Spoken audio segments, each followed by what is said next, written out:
Okay. The following has been a message brought to you by the Church of Jesus Christ of Latter-day Saints.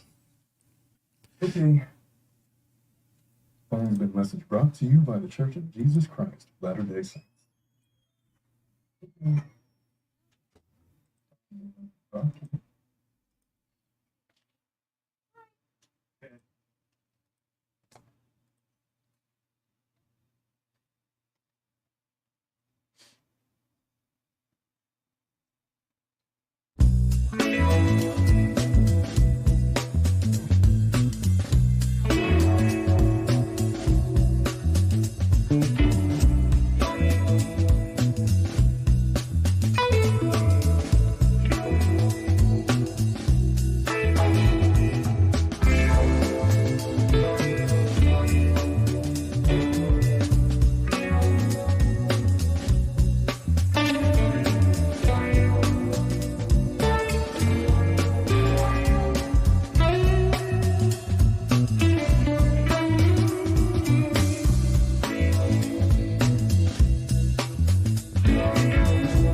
Hey, we're both muted.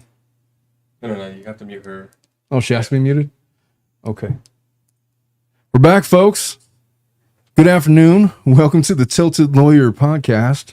We just had flashbacks to last Friday morning. But look, we got a lot to get to. It's Melissa's last day. After 5 years as my assistant, she is moving on to greener pastures. And so she also has promised not to scream at everybody today. She's read all of your comments. Yes, I did. And she's also promised not to use the F word so much. Yes, I also read that. But we have a lot to get to. P. Diddy, the diddler. The guy has been brought up on federal charges. And what's more, he's not getting out anytime soon. We don't really know the breadth of the criminal allegations. Know that they are going to increase exponentially as we move forward. There's a number of civil lawsuits that are pending against him. And those are probably going to be put on hold while these criminal proceedings proceed. So you're going to want to stick around. I have a lot to get to. It's going to be a hell of a show. So grab a drink and let's get started. Whatever you might be going through and wherever you might be, this is Omar Serrato with the Tilted Lawyer Podcast. I'm here to take your mind off of things. Yes, I'm an attorney. No, I'm not giving you legal advice. We're going to sit and talk like people, as these are the candid thoughts of one practicing attorney, and it's after hours. So have a seat. Feel free to have a drink and join me. Let's get started.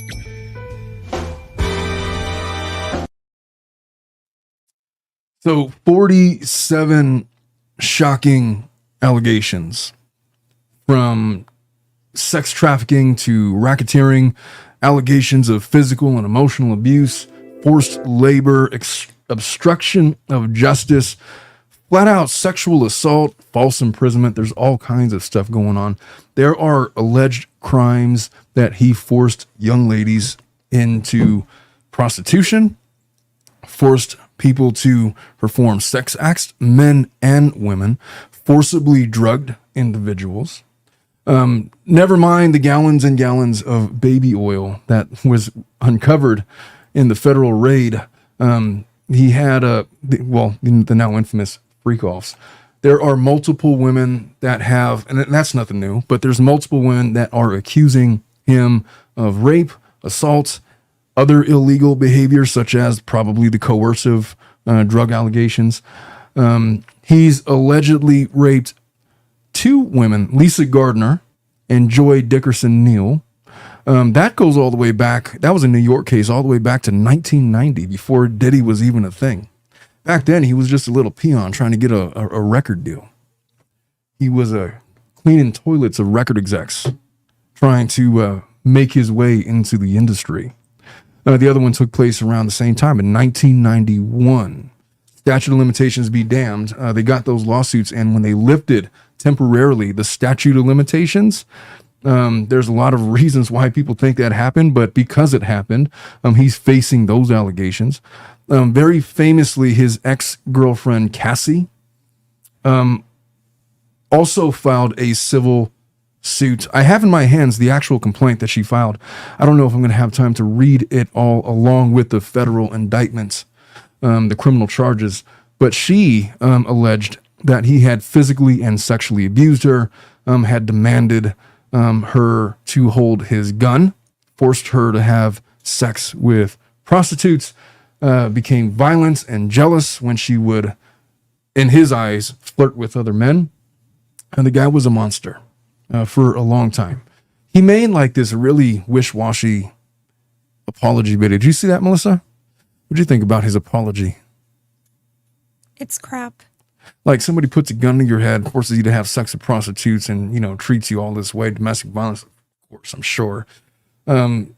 Physical, verbal abuse, all of those things. And at the end says, I'm really, really sorry for my actions. The stuff that they found on the video. What did he expect her to say to that? Drop the lawsuit? Of course not. You're just sorry you got caught. That's a whole different Oh, he's story. real sorry now. I don't know if this guy's ever getting out of jail. I'll tell you what. I mean, they say he's facing 10 years. It's going to be a lot more than that. I actually spoke to one of my friends last week. He was listening to, the charges just he was on the radio. Mm-hmm. Diddy offered to sell one of his houses, I think one of his jets, and another one of his Oh, I'm vehicles. going to talk about that. Something Yeah, about that to pay. $50 million to pay for the bond. Just like He was like, hell out of the bond. no. You're a flight sorry. risk. You're not getting out. Sorry. Exactly. And then we're going to talk about why that was. The DA actually wrote a letter to the judge. I'm going to read that a little bit later on. Multiple allegations, multiple civil suits, allegations from not just the two we talked about, multiple women talking about sexual assault, drugging. Former artists are now speaking out against Diddy and his actions. Everybody's coming out of the woodwork. He's the subject of many comedians' comedic routines involving baby oil. Who's the guy with the long hair? Cat Williams. He came out a few months ago and kind of shed some light on some of the more salacious things that were going on. Sexual acts with other male celebrities, the Wayans brothers. I remember when we covered this a few months ago, there was a clip of Diddy sitting next to Mike Tyson. Mike Tyson, 80s Mike Tyson, that effing guy, where he was like trying to touch his leg, and Mike Tyson's like, "You will not." And then he turns around and looks at him like this, and it was I don't know. It was He was friends with Epstein too, if I'm not wrong. oh, he was friends with. Hey, it's not just these people in the music industry. I mean, J-Lo, if you consider her part of the music industry, she sort of was back in the early 2000s, 90s.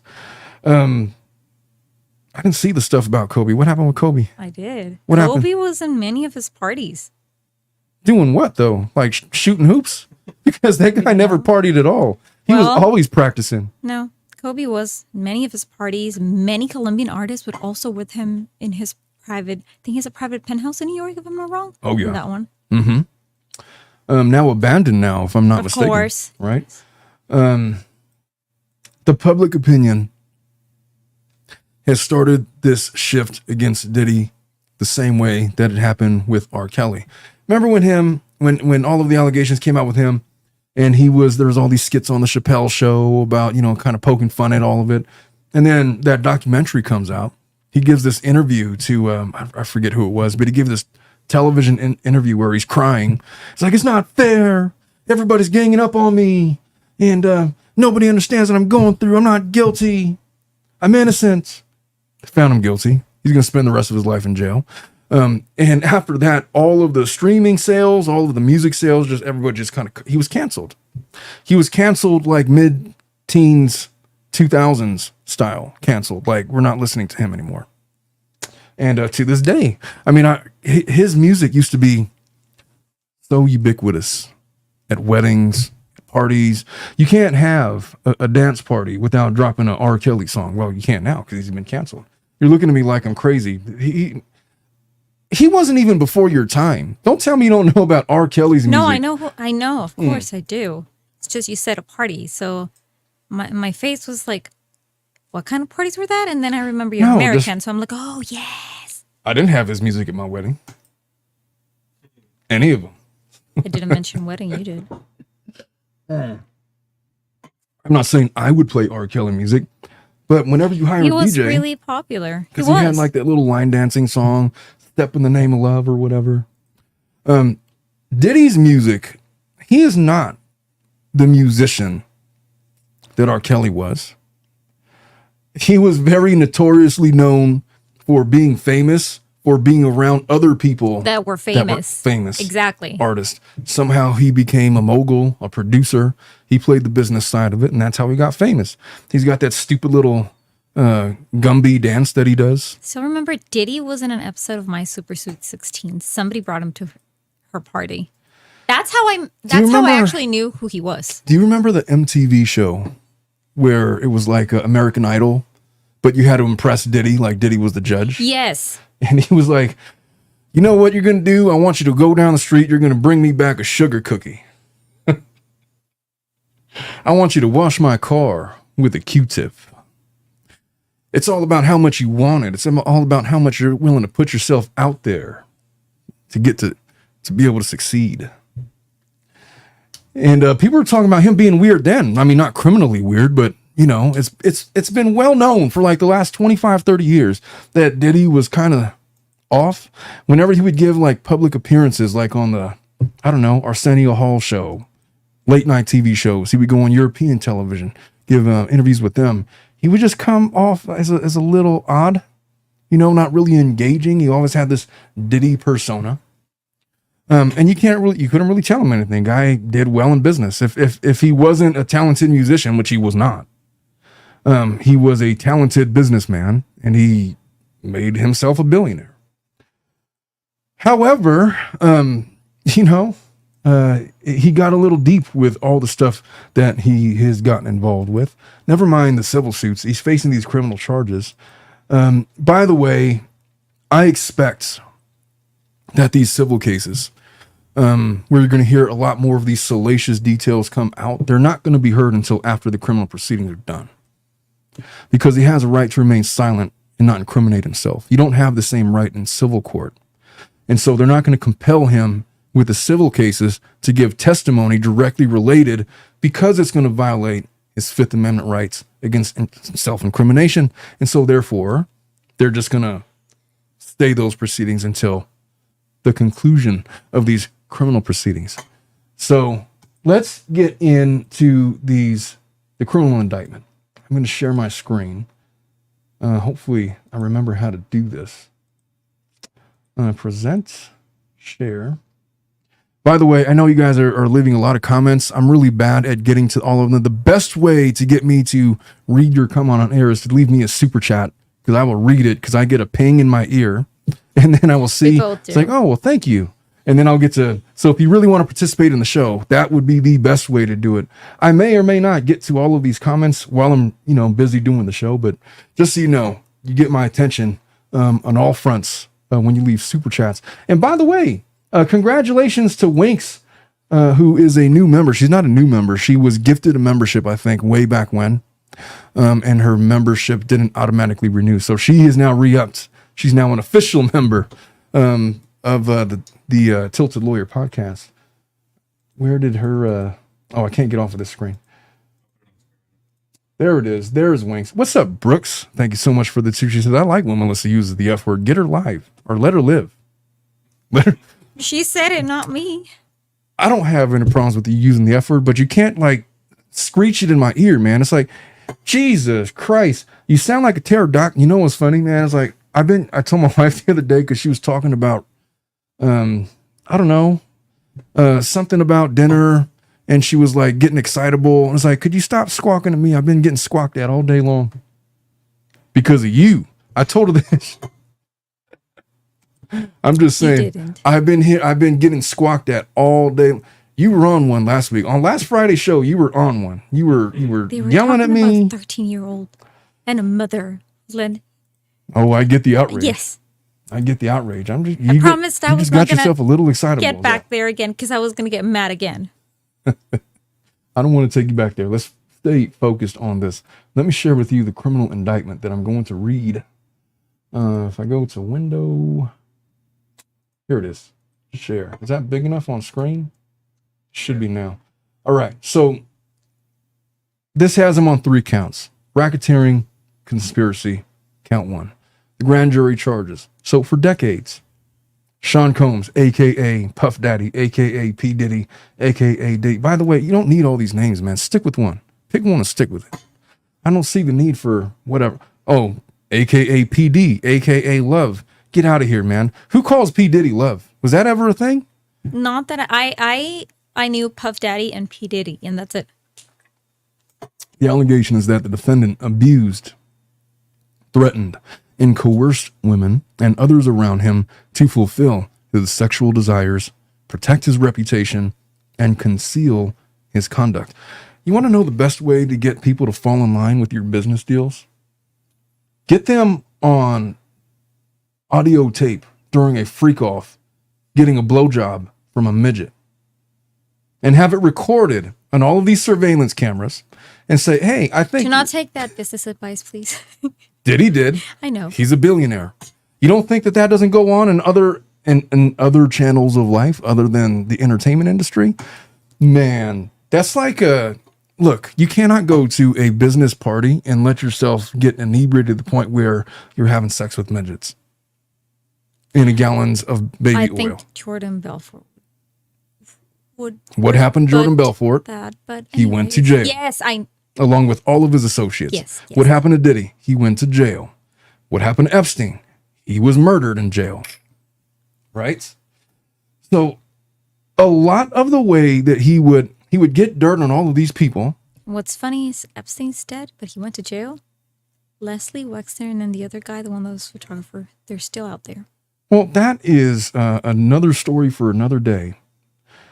All I know is that guy had dirt on everybody, all of the celebs, and they could not risk his testimony making its way into the public stratosphere. And so they discarded him. That's all. That's what happened. It's really not that complicated. It's pretty much as simple as that.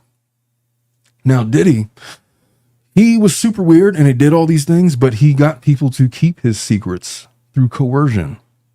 Hey, just so you know, if you didn't see, there's a camera right there. There's a camera right there. There's cameras in the bathroom. There's cameras in the bedroom. There's cameras in the living room. So all of that stuff, all that nasty stuff you were doing with the Wayans brothers or whoever it was, with Will Smith, with the guy from Love and Basketball, Dwayne Johnson, with not The Rock. That's Dwayne Johnson. The guy that was on all the basketball movies, man. Oh, what am I thinking? No, Above the Rim. Remember the guy from Above the Rim? That's before your time. That's like 94 or 95 with Tupac. How do you not know Above the Rim? How are you going to claim to be a sports fan and not know the movie Above the Rim? You see, we're thinking about doing like Dominic, this sports if they podcast. tell you the basketball movies, what's the first movie that pops into your head? Space Jam. Exactly. Space Jam. It's exactly the same as me. It couldn't be like Hoop Dreams. It couldn't be like Hoosiers. It couldn't be like Many Champions as well. But Space Jam. For Love of the Game or Love and Basketball. What about the one with Denzel? The one with Denzel? What's the name? It had Ray Allen in it. Spike Lee movie. Was it called For Love of the Game? What was that movie called? Do you even know what I'm talking about, Dominic? You're making me nervous, man. Abuelito. He wants to do these sports podcasts, but he doesn't know these very famous movies. It's making me nervous. All right. Conceal his conduct. He gets the dirt on everybody. To do so, Combs relied on his employees' resources and influence of the multifaceted business empire that he led and controlled, creating a criminal enterprise whose members and associates engaged in and attempted to engage in, among other crimes, sex trafficking, forced labor, kidnapping, arson, bribery, obstruction of justice. If you're ever reading in a criminal complaint against you the words sex trafficking, you're not going to get out of prison anytime soon. And they don't bring those charges lightly. That literally means he is forcing young girls out of a place to go be sex slaves for him at another place, is what it means. And it coincides with the forced labor aspect of it, the kidnapping aspect of it, the arson. I don't know where the arson comes from. What was that about? Bribery? I get. Obstruction of justice? I get. The arson? What's the arson story? I'm going to take that as to mean that you don't know what the arson story is. Fire? Yes, that's what it means. You're That's what I said, starting no. fires, but I don't know what he would have committed arson on. So, number 2, Sean Combs, the defendant, operated his business headquartered at various times in Manhattan and Los Angeles under a variety of United States-based corporate entities, including Bad Boy Entertainment, Combs Enterprises, Combs Global, corporate entities, and the Combs business included, among other things, record labels, recording studio, an apparel line, alcoholic spirits business, marketing agency, television network, and media company. At all times relevant to this indictment, Sean Combs, the reason why they're doing it like this is because they have to prove the elements of the crimes. Excuse me.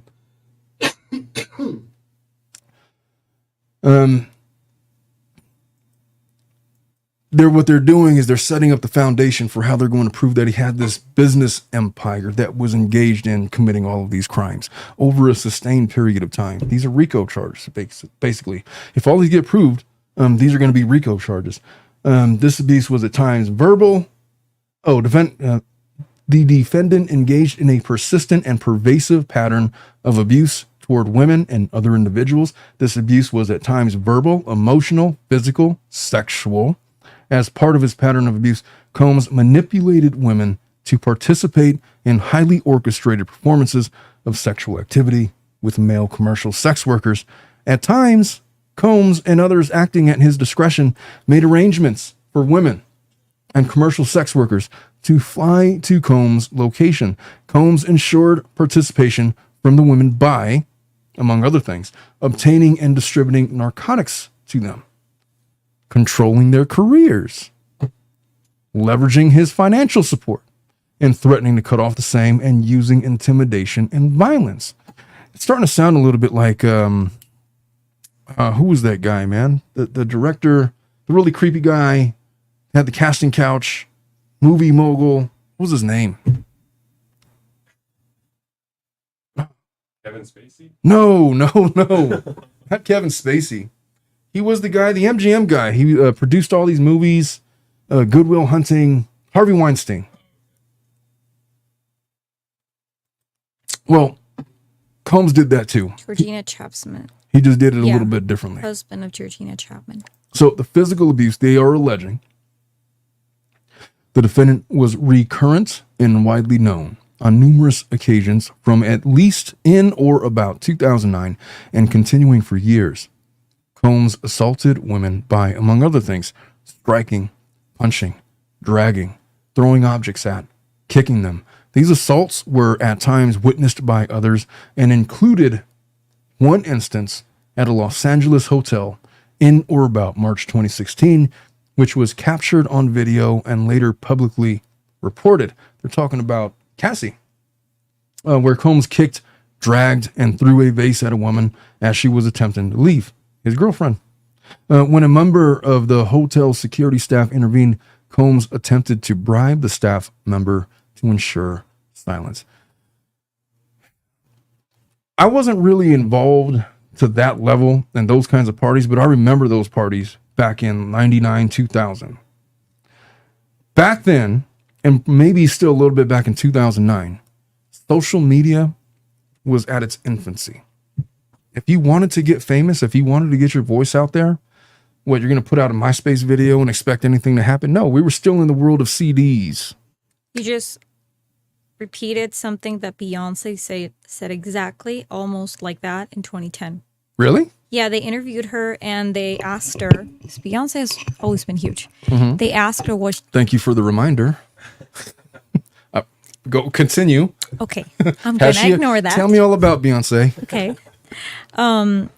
They asked her what she thought was the difference between the upcoming artist. That documentary, I think, is from 2012. Mm-hmm.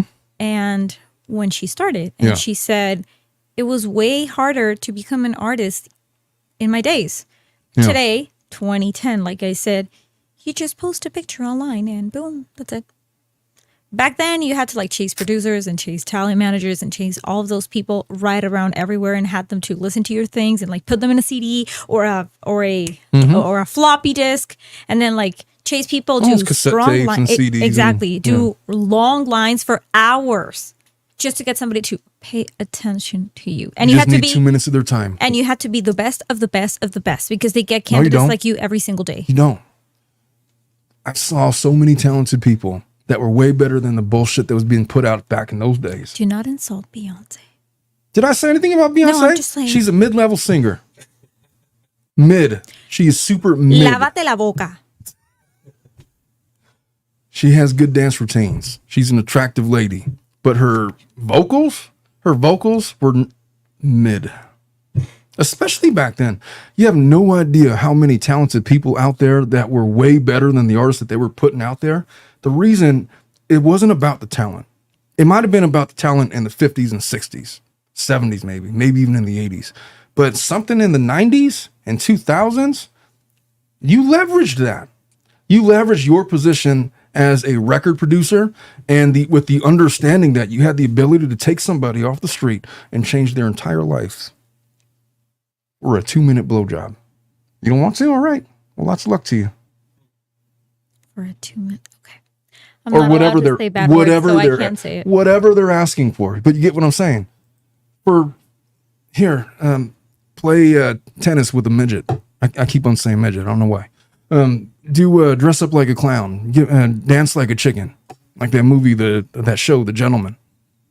People were desperate, and they didn't have this ready-made audience on YouTube or social media or Instagram or TikTok. It didn't exist. In the 90s, you know what they had? They had AOL. They had dial-up internet. Yahoo at the very like top. If you were getting 20 megabits per second, that was like super fast internet. If you could see like video on the internet, it was like grainy, like 44p or whatever. And I think you couldn't upload videos longer than a minute, something like that. And it would take hours to download. And so it just wasn't ready. I mean, back then the big talk was about, oh, we could download all of these MP3s on these illicit websites.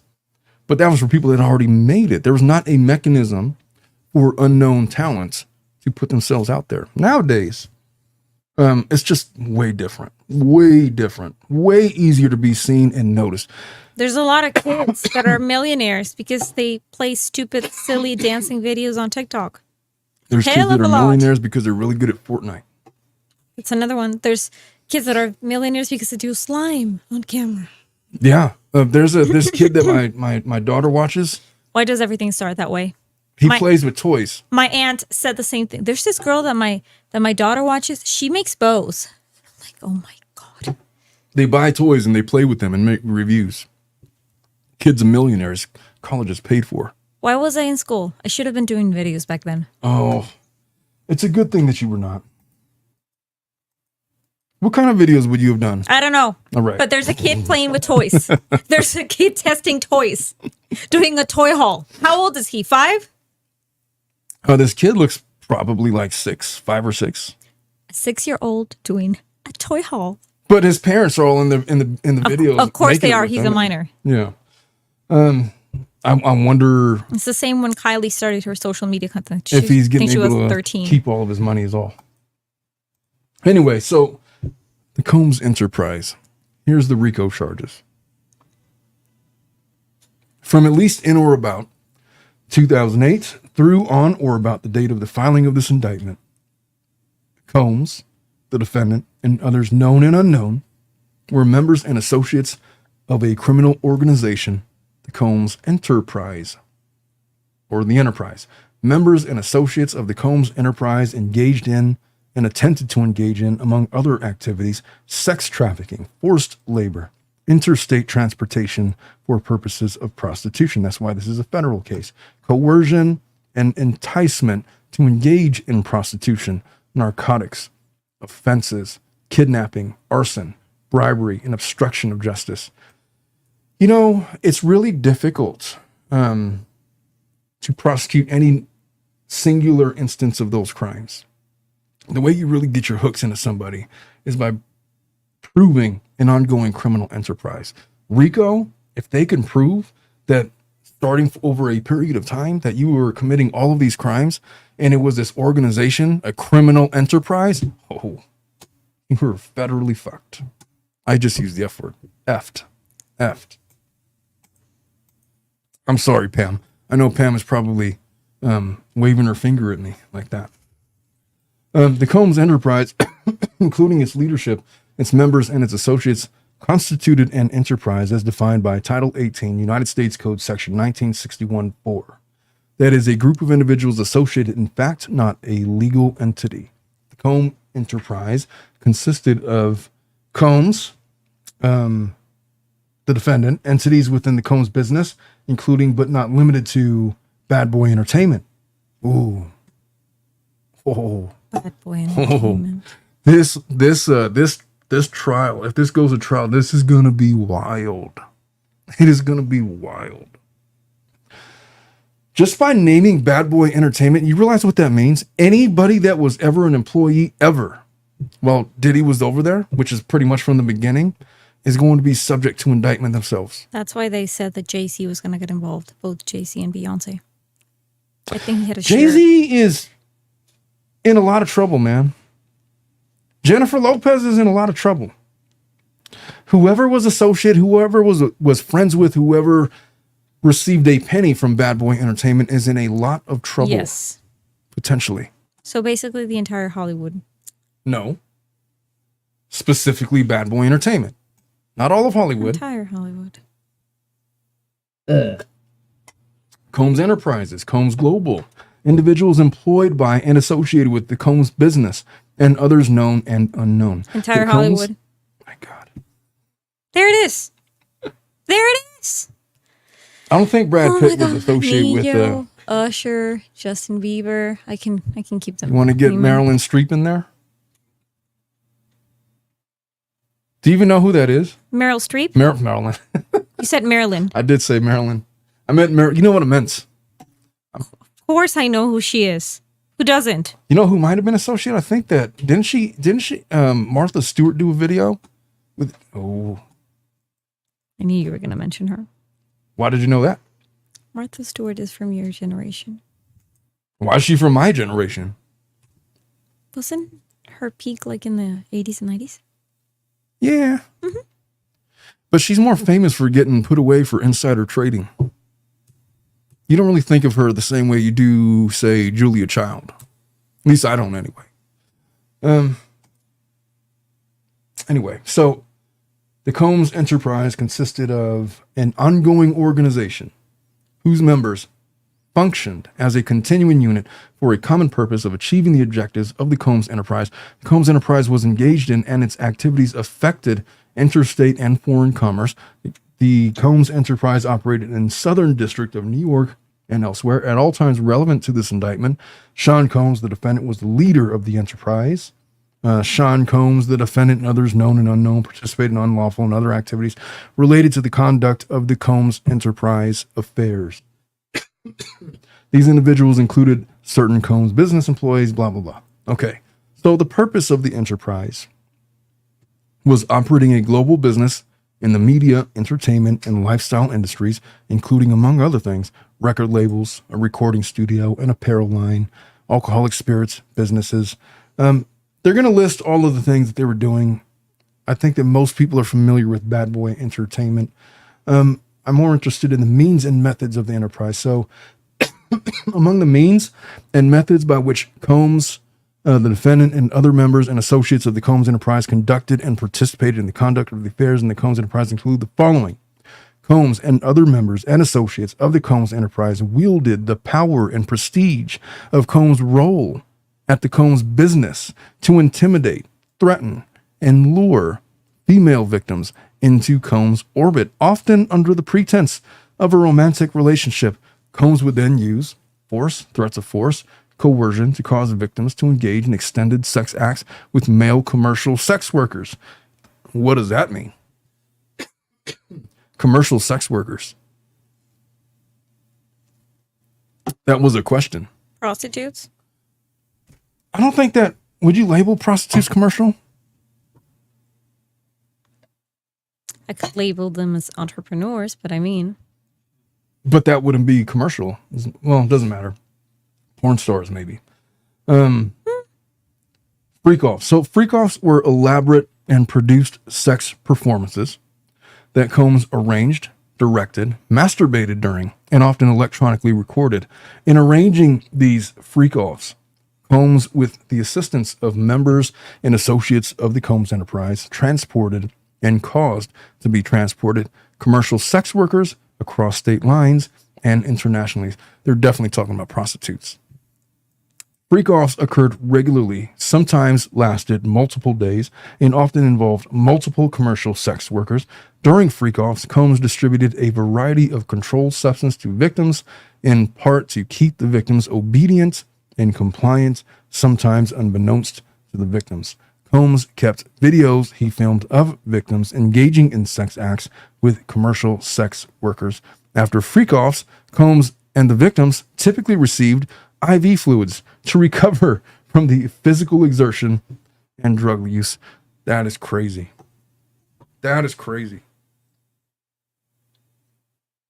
Have you ever gone to a party and partied so hard that you needed an IV? I didn't, my husband. What? After a wedding. You did? After a wedding. No, he did. You asked. I answered. You got to tell me this story. I've never heard this story. He got so effed up that he needed liquid IVs after. Really? So bad. At your wedding? Yes. Were you mad at him? No. Oh, what a sweet lady. It was like 3 a.m., Omar. Why the hell would I be mad? Because he should have known his limits. Omar, it was 3 a.m. Photographers were gone. All of the protocol has already been done. What the F was I going to be mad for? For him not enjoying our own wedding? That's stupid. I guess. Whatever. I would be mad if he would have got that way at But 9 you p.m. definitely got to make fun of him a little bit. That's ridiculous. Of course I do. I have videos of everything. Of course I do. So you could hold your liquor, huh? I have videos of everything. My best friend was there, which was the maid of honor. Her husband was there.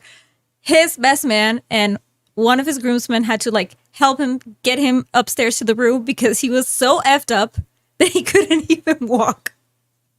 I just want to highlight this paragraph of this indictment. So, members and associates of the Combs enterprise, including high-ranking supervisors, security staff, household staff, personal assistants, other Combs business employees, facilitated the freak-offs by, among other things, booking hotel rooms for the freak-off, stocking the hotel rooms in advance with the required freak-off supplies, Freak-off supplies.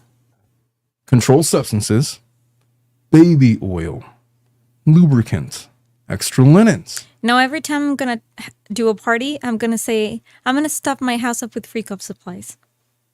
Very nice. Why don't you just have, like, upon entrance, a complimentary bottle of baby oil? Freak-off supply. You're either going to use it or you're going to get the F out. How about that?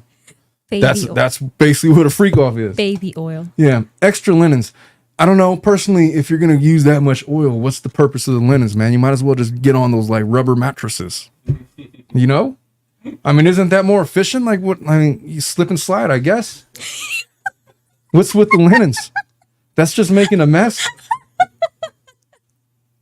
You could use a towel, too. Oh, what's a towel going to do? That's just going to make it worse. Extra linens and lighting.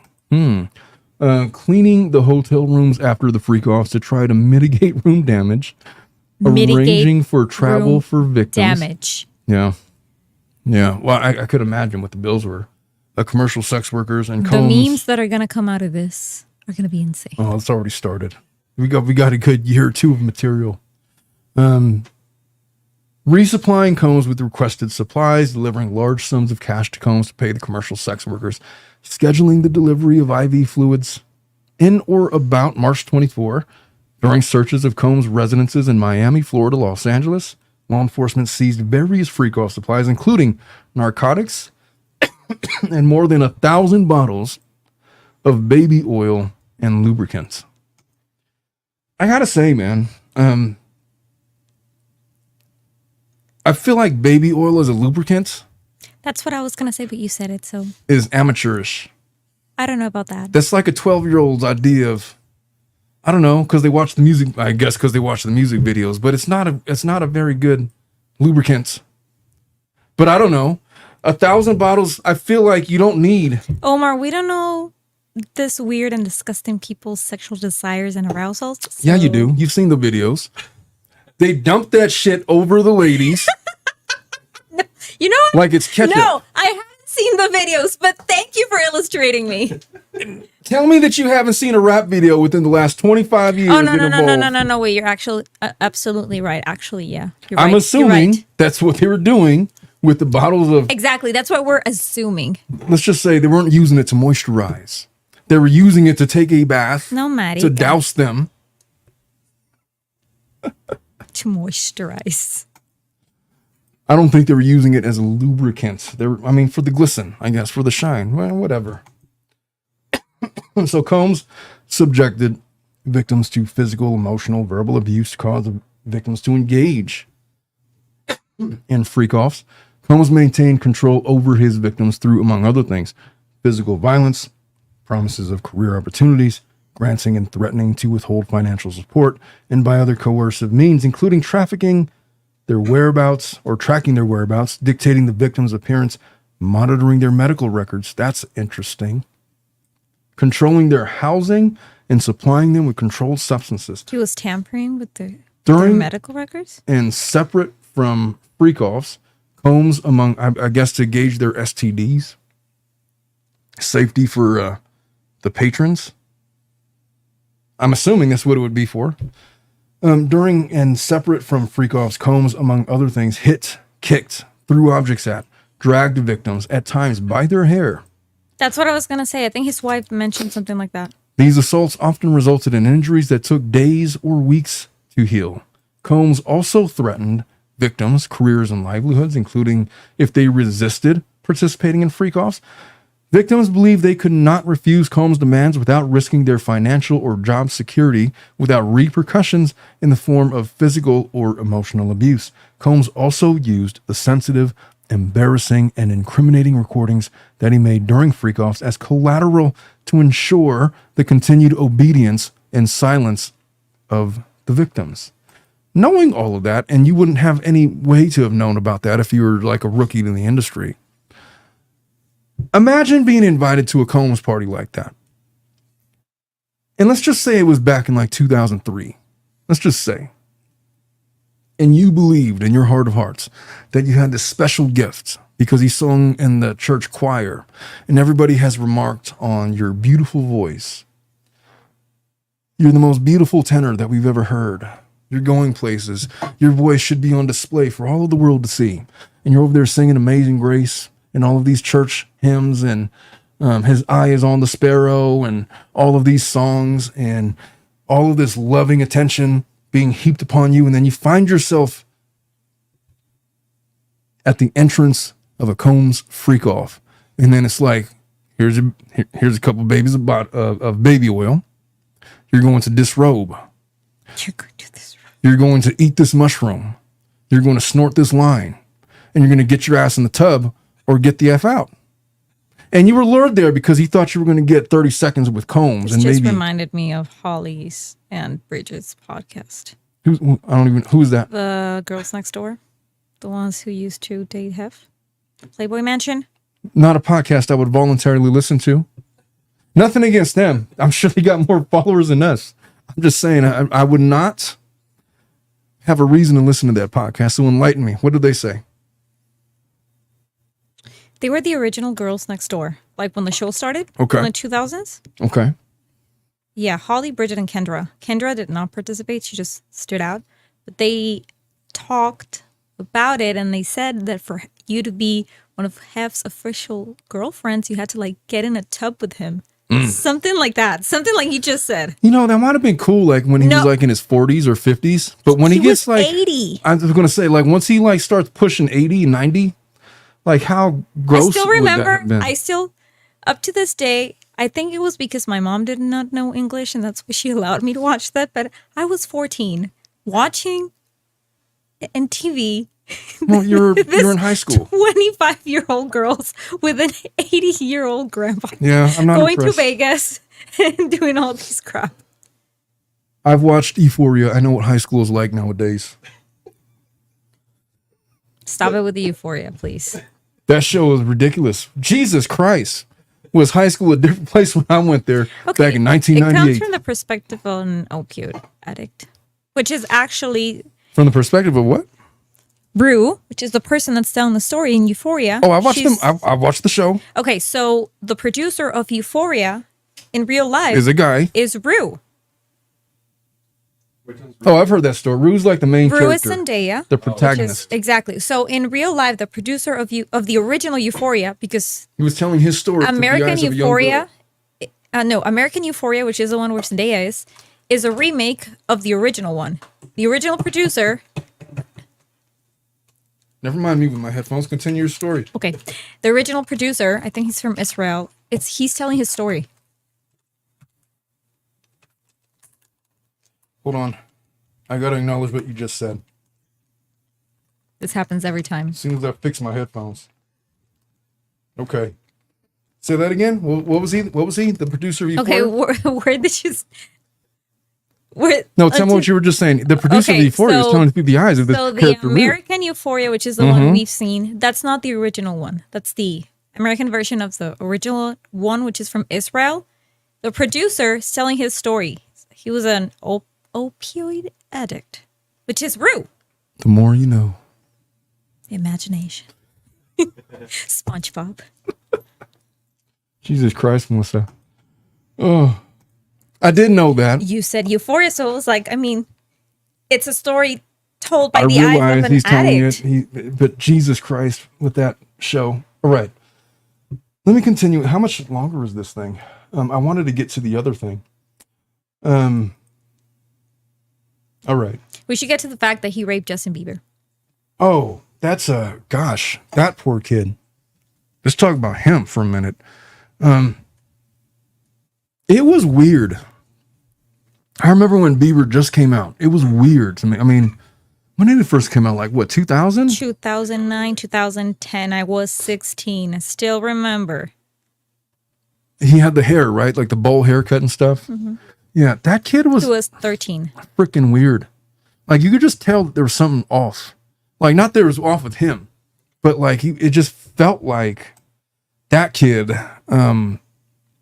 was being forced to play a character. Mm-hmm. That's what it felt like. Like my daughter used to be into that. 4 or 5. She's 4 or 5 years old at the time. Okay, yeah. That music. And so that's how I even knew. And then he had the stupid hair. And then all the kids in her class wanted to have that stupid hair. But they were obsessed with purple. Yeah. Yeah. And then Raven wanted me to watch like one of his videos and it was like about a sweater or something. And I just remember thinking that there's something off with that kid, man. Like something's going on. It's a character, like you said. Yeah. But it wasn't like he didn't look happy doing what he was doing. You know what I mean? Like talented and all, but I think his mom was forcing him to be. I don't know what's going on. I don't know what's going to come of those allegations, but something is there. And we don't know the extent of it yet. But yeah, something is there. Somebody said that maybe his music video, the Yummy one, I think Yummy's like 5 or 6 years old, gave like a clue of that. Gave like a clue what? Of there has always been a theory of like Epstein, and now Diddy is involved, that all those people from like that are very wealthy and even royalty, they like to engage in sexual acts with minors. And they have like these codes. What was the name of that conspiracy theory? Pizzagate? I think that was the name. I have no idea what Pizzagate is. Google it. Okay. Pizzagate, pizza, whatever. It's a gay pizza? Sí, marica. Pizzagate. I think something along the lines of that. The conspiracy theory. No. A conspiracy theory that went viral during 2016 U.S. presidential election cycle, falsely claiming that New York City police... I gotta click on it. I was on the Wikipedia. Claimed that New York City police had discovered a pedophilia ring linked to members of the Democratic Party while but not only that, through Anthony Weiner's emails. Remember that guy? Anthony Weiner. Do you know who that is? I don't, but that's how they got to Harvey Weinstein and Epstein. Well, it's been extensively discredited according to Wikipedia by a wide range of organizations, including the DC police. And then Anonymous published a lot of links, and then they took them down. Because it got discredited or what? No, he published the links, and then I don't know what the hell they did, but they took them down. All right. Let me continue with this real quick. Members and associates Internet Prime. Said members and associates of the Combs Enterprise helped conceal the violence and abuse by, among other things, assisting Combs in monitoring and preventing victims from leaving locations such as hotels or Combs residences. I just heard a story about Will Smith. About how, I don't know how true it is. I heard it off of TikTok by some guy that was telling a story. But it just sounds like something similar where Will Smith walked in on his wife, Jada Pinkett, having sex with Mark Anthony. And then I'm thinking like, why? Why that guy? But she was. Like they were in the house and she was having sex with him. Who was Mark Anthony? The singer. I know. It's my mom's favorite singer of all time, but I was like, it was Mark Anthony? Yes. Out of every man. That's what I said. But that's who she picked. And Will Smith was so humiliated that he beat the ever-loving shit out of Jada. And like jacked up her face, something fierce. And like had to set up a makeshift hospital there at the house, didn't let her leave, and made sure that she was better before anything got out to the public. And he was saying that That's why Jada came out and was doing all this other crazy stuff, because she's got dirt on Will. If she ever wanted to, she spilled the beans on that guy. Now, look, I don't know how true that story is. Some comedian was telling that story on some other podcast that I witnessed on TikTok. All I'm saying is that story reminds me of this story where they're setting up makeshift hospitals to conceal the evils that are going on at these parties. That means it's true. I don't know. Well, I don't know. I mean, I'm just going to remind you, this is the man that's also stood up in the middle of an Oscars ceremony and slapped somebody. So just putting that out. Imagination. Thank you for reminding us, because if that was not top of mind, I don't know. So these occasions, including instances in which a victim was required to remain in hiding sometimes for several days at a time to recover from injuries Combs had inflicted. So when employees, witnesses to his abuse, or others threaten Combs' authority or reputation, Combs and members and associates of the enterprise engaged in acts of violence, threats of financial and reputational harm, and verbal abuse. These acts of violence included kidnapping and arson.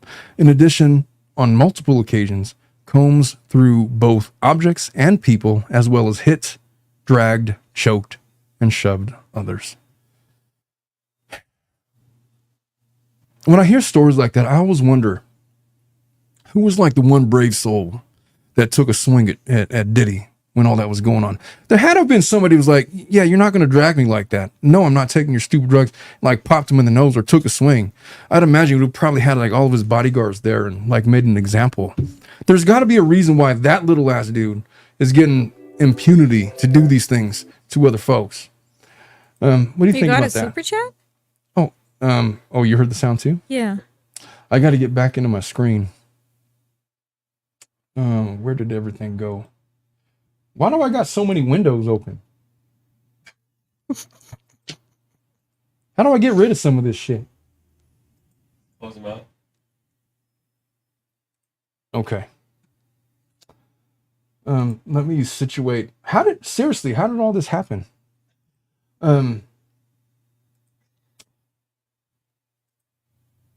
Hey, Licia Fiorini, thank you so much for the sticker. I dig your mask, by the way. I'm getting flashbacks. COVID. You know when COVID first hit, I got one of those masks with like the filters in it. Because it was off Amazon. This must be way better. And then it turns out, no, stupid, because it's got holes right there. It's as if you're not wearing a mask at all. It's like, you know what? With this, I couldn't even deal. I couldn't. I still have face masks in some of my purses.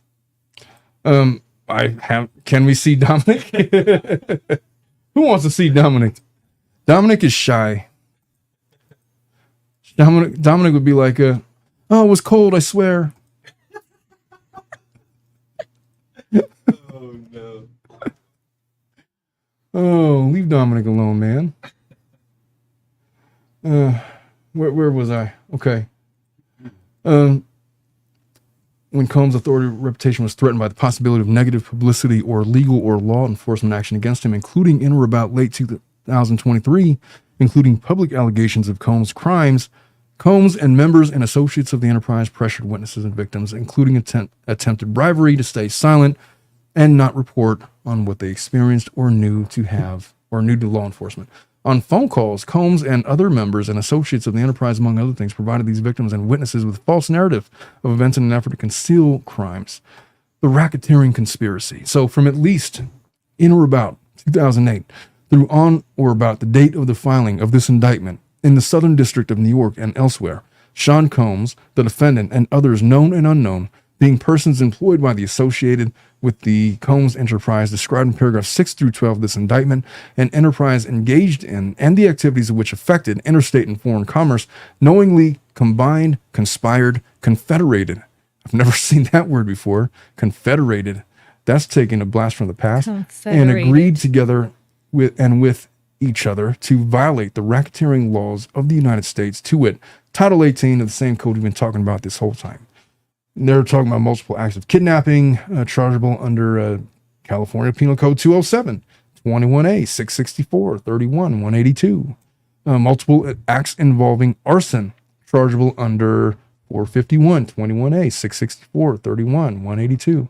It's more and more stuff. They're detailing all of the crimes with which, wait, what is this? Multiple offenses involving the possession with intent to distribute or distribution of narcotics and controlled substances, including cocaine, oxycodone, alprazolam, meth. I can't pronounce that shit, man. Ketamine, other stuff. Those were the substances that they were able to identify. Notice of special sentencing factor from at least in or about 2009 up to and including in or about 2018 in the Southern District of New York. The defendant agreed to and affecting interstate and foreign commerce, knowingly recruit, entice, harbor, transport. All right. That's count one. Sex trafficking. That's all of that was for count one. The racketeering charge. This is the sex trafficking charge. So from at least in or about 2009, it's a lot of the same stuff. Sex acts, attempted, aided and abetted, willfully committed. It's related to count one. Count three, engage in prostitution, is pretty self-explanatory. Forfeiture allegations. As a result of committing the offense alleged in count one of this indictment, the defendant shall forfeit to the United States pursuant to Title 18 any and all interests the defendant acquired or maintained in violation of Title 18, which is his entire empire. So when he's offering his 50 million mansion, they're like, we're getting that anyway. Basically. How is that collateral, dipshit?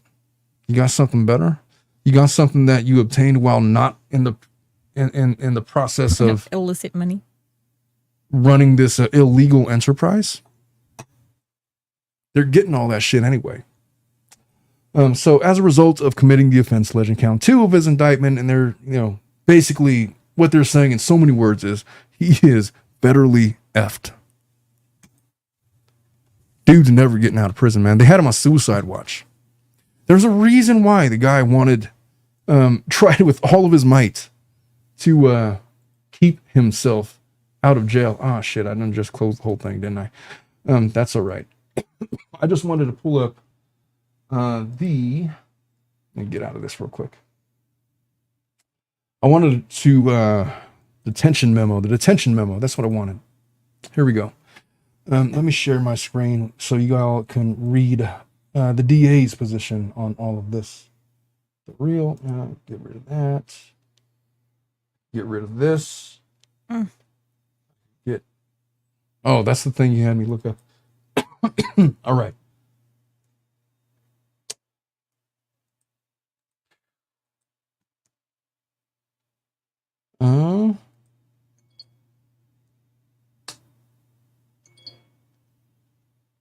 I have to do the window thing.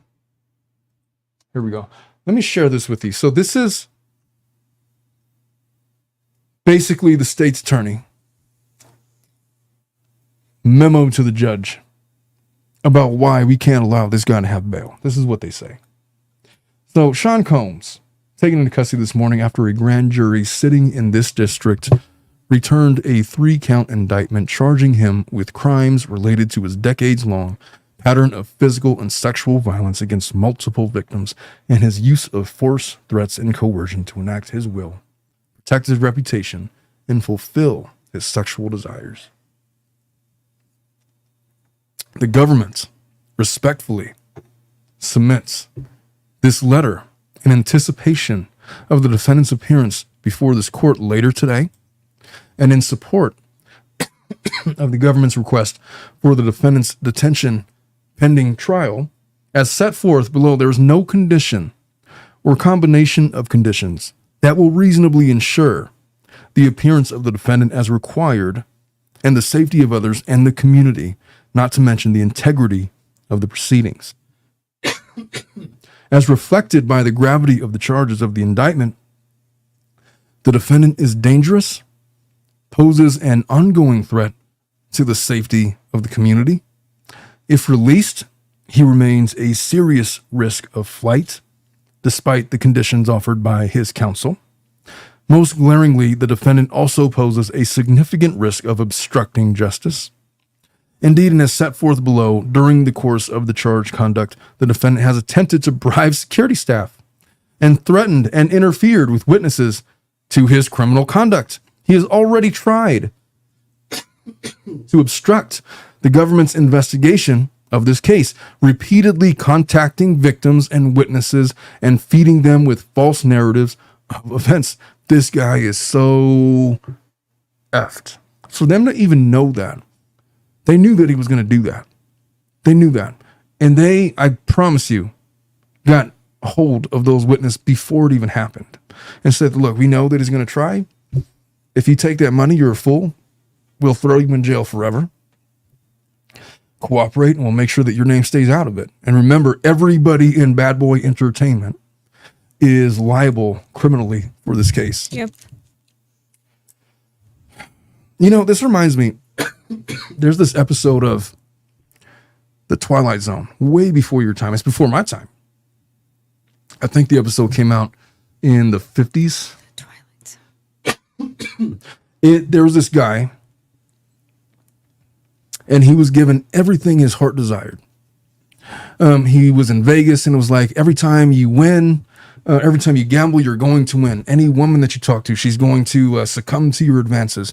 Anytime you compete in anything, you're going to be the winner. Anything you possibly want. The catch was he got so bored with it. He's like, hey, it'd be nice if I could lose every now and then. It'd be nice to know that I wasn't winning every single time. It'd be nice to know that there was some suspense in all of this. He got bored with the unlimited riches, with the unlimited access to all of life's fruits, that he went crazy. So Diddy, here's this guy. He's been probably a multimillionaire since the 90s easily. He's been a billionaire probably since the early 2000s, maybe. I don't know when, but he's had more money than he could ever spend. He's had access to everything he could ever possibly want. He has more properties than he could ever use them. There are some security guards that were saying that, you know what's funny? Like sometimes when you have access to so many women, you get bored with it. You want to start trying new stuff, implying that he wanted to start trying men. Hashtag cue the Wayans brothers, which personally, I could never fathom that level of boredom with women. But he literally said he got so bored of being with women that it's like, you know what? I want to try something new. I think I'm going to try men. And then he would, because he was so bored with it. There was no novelty to it. I would like to say they're wrong. They're not. There is something enticing about novelty that our human nature will desire it. That's why there's so much people that cannot compromise to a job, to a relationship, to like a lease agreement, a car, something, because like you said, there's a lot of novelty. Attraction and novelty has killed many empires. The Roman Empire, Diddy's empire, the R. Kelly empire. You know, it's not enough to have a girlfriend. Now you got to have a slave. It's not enough to have a slave. Now you got to up the ante. You got to constantly up the ante. How much further can we go? We've done it all. This guy was a victim of his own success. And at some point, if you don't understand how to live life and to find novelty with all of your riches, you're doomed. I think that's why Elvis went crazy. No, Elvis went crazy because he was locked up and enslaved by his music producer. Yes, I know. I understand what you're saying. I do. I get it. You don't understand shit. What was I saying then? What I mean, he got bored with so much things. He had everything on his feet. He was gorgeous, so he could have any woman he wanted. He was successful, rich, everything. He got bored with it. And then, of course, he got slaved by his producer as well, because he was really young when he started. That was really the majority of it. Like, if he was allowed to leave Vegas and tour internationally, he would have been fine. He just wanted to get out of Vegas. He was stuck in that hotel room for years. Couldn't get out of his contract. He owed his manager all kinds of money. It was the kind of contract that you could make in the 60s and 70s. You could never make that today. Well, he tried. No, he succeededly boycotted his marriage. He did what in his marriage? The producer what? Boycotted his marriage as well. He took everything. He took everything from him. Yeah. Well, his depression was largely because of that. I feel so bad. But I don't think gorgeous, gorgeous men. I swear to God, he is He was like, for me, I remember when I saw him when I was a little girl, I was like, this is the most perfect man in the world. And now I'm growing and I still see it that way. Like, his looks were You would say perfect. that about him and not like Charleston. Who was the guy that played that Roman emperor in like the Gladiator? He was like the Gladiator in the 40s, 50s. Who's that guy? He was like gosh, I can't think that far back now. Dominic? Who's he talking about? Oh, Refresh my memory? Oh, what was that movie, man? I gotta Google this now. Gladiator movie, 40s. driving horses in 1950, chariots. Ben-Hur. Who's the Ben-Hur leading actor? It just sounded like me. Purple skirts that whoever was wearing in. Ben-Hur main actor. Who was the guy? Who was the Ben-Hur? Stephen Boyd? Who? Nah, man. I need the picture. I need the visual. Who is he? Charlton Heston. Charlton Heston. ¿Quién es esa persona? Ben-Hur chariot race. Okay, he looks like really, really bad in this picture, but I'm gonna look for a young one. Look for a young one. It was like barrel-chested dude, man. Like every young boy's idea of what a man's supposed to look like. Back then, anyway. This man? No, not him. It was like a Charlton Heston. That's him, but I'm thinking of another guy. It was Legendary like a bodybuilder, fitness freak. In her bodybuilder. Ah, shit. I'm just going down a rabbit hole. I'm not. Yes, you are. Nobody can compete. In my eyes, nobody can compete with Elvis. That's why I feel so bad. Like, such a gorgeous man. And he went down a rabbit hole and he got effed up. Not even his own daughter got that from him. What? Lisa? The looks. Mm-hmm. How do you even know? What do you mean, how do I even know? How do you know how men perceive his daughter? No. Not about that. I mean, not even his daughter was like as good looking as he was. Like, I would believe that because Priscilla's she was not bad looking. All right. Could we move on? Okay. Could we continue with what we were doing? Anyway, I got on that whole rant because of the Twilight Zone. Because he got bored. No, because he had it's a so lesson. much success. But it doesn't just manifest for people who got money. It manifests itself in relationships. It manifests itself in all the walks of life that you had mentioned, in your employment, and your relationships, and anything that you have to be committed to for a long period of time. Novelty is like the golden apple in the Garden of Eden. But I do have to say that with the guards from what'd you say? It was like the people from the reception, from the lobby, from his building that said that he got so bored with women that he wanted to experiment with men. Yeah. Okay. I'm going to tell you a story. That's Okay. true. That is true. Do you have an experience with women that you like to share? No, not me. But She gets so bored with men that F it. No. All right. Well, let's continue with your story. Okay. When I was, I think, 18 or 19, Yeah. my boyfriend at the time, he introduced me to one of his friends. Every single weekend and every single day from the weekend, he was with a different woman. Mm-hmm. Every single time. Okay, years progress. He moved away. Blah, blah, blah, blah, blah. Come to find out later on that now he was not interested in women, but in men. I was like, very interesting. I'll tell you what. It is a sickness in men. It's something that men have to grow out of. They have to grow out of, because look, you're raised as predators. You're raised as having to go after women. Yes. Women are used to getting approached. Yes. Men have to learn how to approach. Yes. But there's this thing that happens. It's like the thrill of the kill that you have to grow out of. It's like when you go in for prey, you get rejected and start, and sooner or later, you start to learn how to have success. And when you start having success, there's the danger. The danger is that you become so infatuated with this success that you don't realize it, but novelty has poisoned your brain and you're no longer capable of having a monogamous relationship. And so it's something that young men must learn. Restraint. And so if it's such a I feel like it's such an advertisement. If you don't learn restraint from novelty, then you will turn gay, is what I'm taking from your story. Is that fair to say? Is that what you're saying? All right. Or lesbian. Dominic, you heard that? All right. So just calm your ass down. I got to get some water. Hey, Melissa, tell everybody a story. I'm sorry, I can't. I don't know who's watching. Everybody's watching. No, I can't tell any more personal stories. Somebody's going to pick them up and they're going to be really, really mad at me. I've said so many. Somebody once picked up ones and they were like, why were you talking about? I was like, no, I wasn't. You misheard. Oh. All right, I'm back. So they're going along with the background. They mention September 17th, the 2024 indictment returned by a federal grand jury sitting in the Southern District of New York was unsealed, charging stuff. They break this into paragraphs.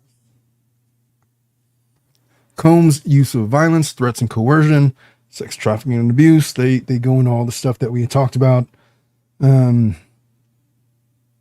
Is this new? Let's see. Defendants ensured the victims were participate in freak-offs through coercion and violence. For instance, defendant provided controlled substances, ketamine, ecstasy, GHB, the date rape drug, female victims so that they could and would continue to engage in these freak-offs. No, I'm intrigued.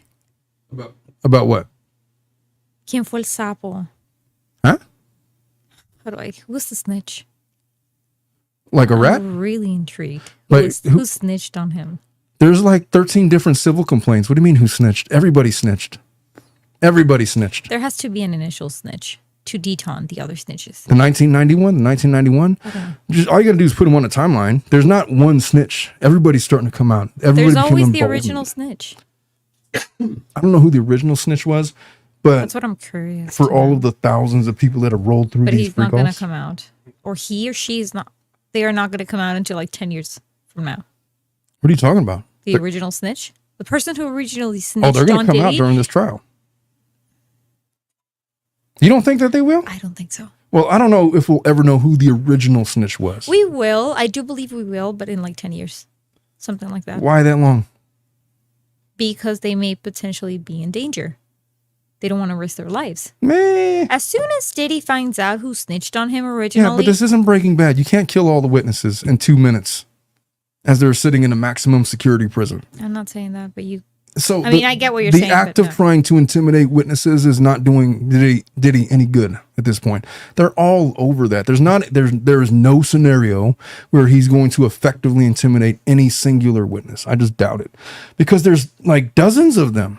There's hundreds of witnesses that they have ready to testify. What, you're going to kill them all?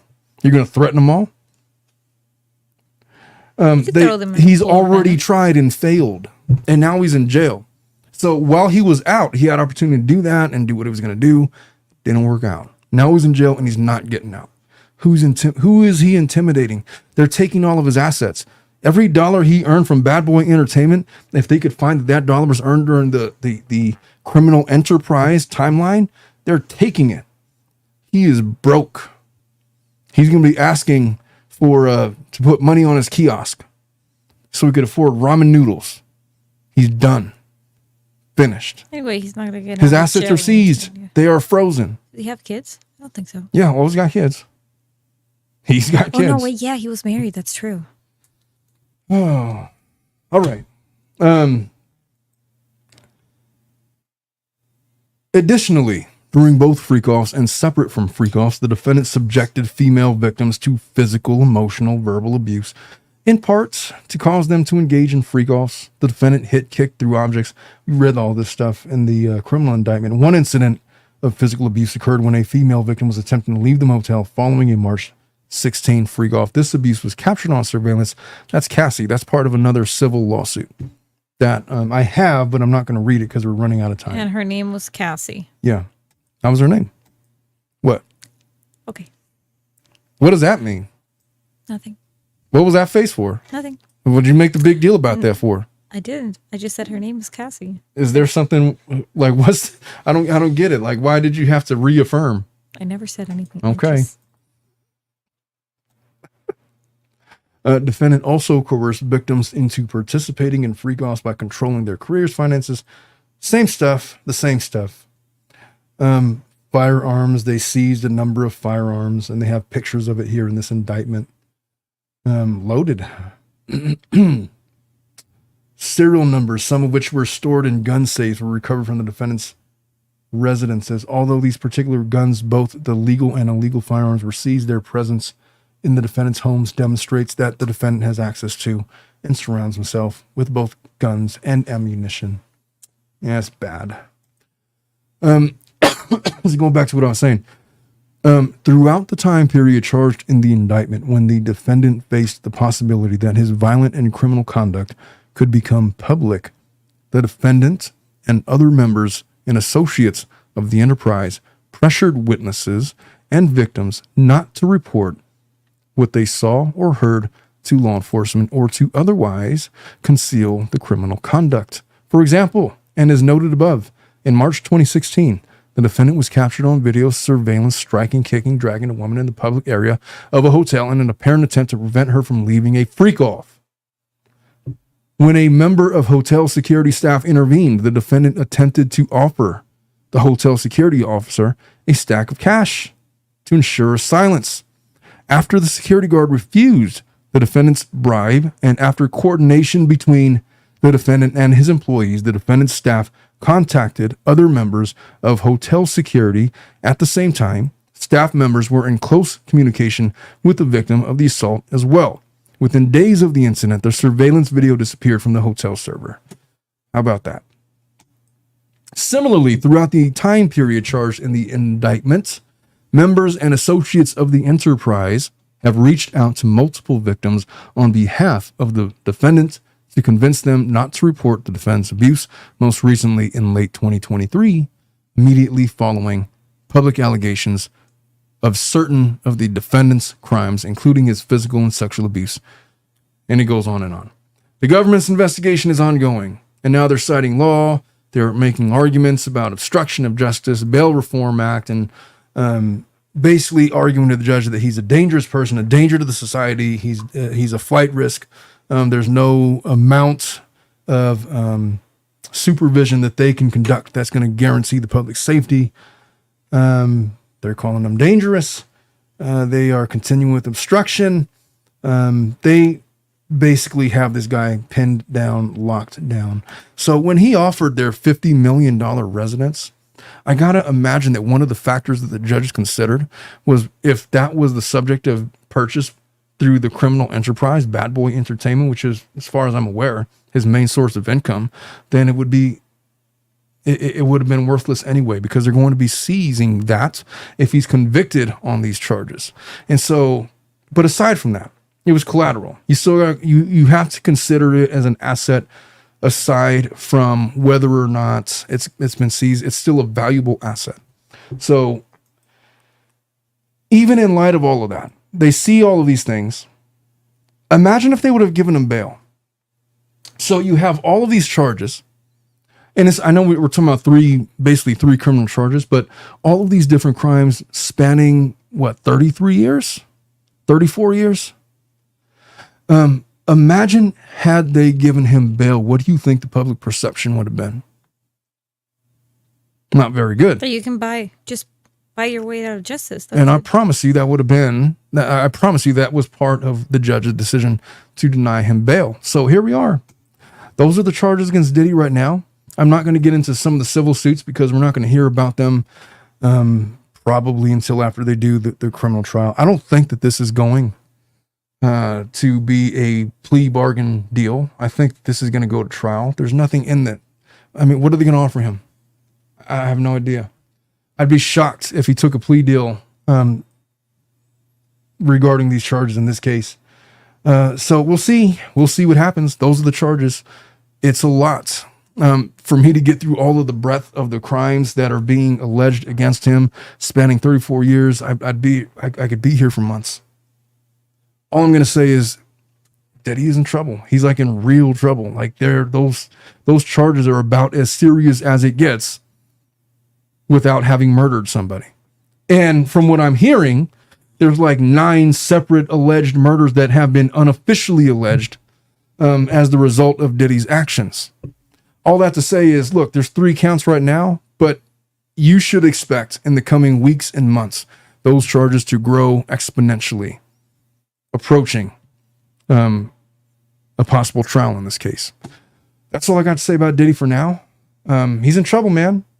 I suspect that the price of baby oil has gone up because of this temporary bump in publicity. And lubricant. And so don't freak out if you see the price raise a couple dollars here and there. But folks, we are going to be doing a special edition of Family Law After Dark immediately following this show. If you haven't already done so, I'm going to be joined by Bruce. I'm going to be joined by Brad, the IT guy, Bruce from Oregon. The Schnitzel Ninja is going to come in and join us. Of course, Melissa's going to be here for her last her last podcast as an employee of mine. And we're going to have a lot of fun. It's going to be a crazy show. I'm going to refill my beverage. I'm going to get properly lubricated, not with baby oil, but with proper whiskey. And so we will see you guys over there. Hey, Dominic, have you linked to it in the comments? Make sure you drop a link in the comments so that people can get over there easily. If you don't see the link, or for whatever reason that becomes a thing, then just go to our channel, and it'll be the next live coming up. Just a link over there, and I will see you guys all over there. Other than that, I love you all. Bye. And we will see you in a few minutes. Yes. Bye-bye.